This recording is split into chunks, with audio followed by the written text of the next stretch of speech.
కూటమి ప్రభుత్వం అధికారంలోకి రాగానే విజయవాడ నగర రూపురేఖలే మార్చబోతున్నాం. ఎందుకంటే గౌరవ ముఖ్యమంత్రి వర్యులు అమరావతి ప్రాంతంలో భాగమైన ఈ విజయవాడని సుందరంగా తీర్చిదిద్దాలని ప్రభుత్వ అధికారులని, ప్రజాప్రతినిధులని ఆదేశించడం జరిగింది.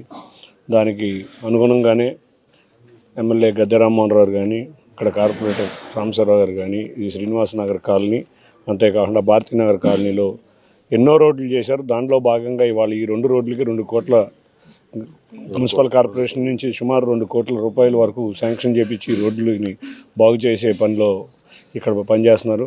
ముఖ్యంగా ఇక్కడ కార్పొరేటర్ సాంబశివరావు గారు అయితే కార్పొరేషన్ డబ్బులన్నీ తన వాటికి తెచ్చుకుంటున్నాడు.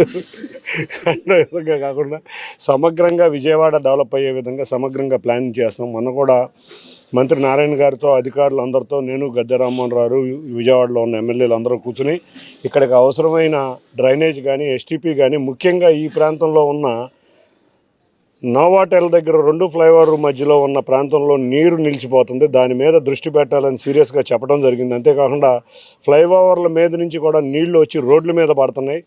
అది కూడా పైప్ లైన్ లేపడం వల్ల జరుగుతుందని గట్టిగా నేషనల్ హైవే అధికారులని గట్టిగా రోజు సమావేశంలో నిలదీయడం జరిగింది. వారు దానికి అంగీకరించి త్వరలో పనులు చేపడతామని చెప్పారు.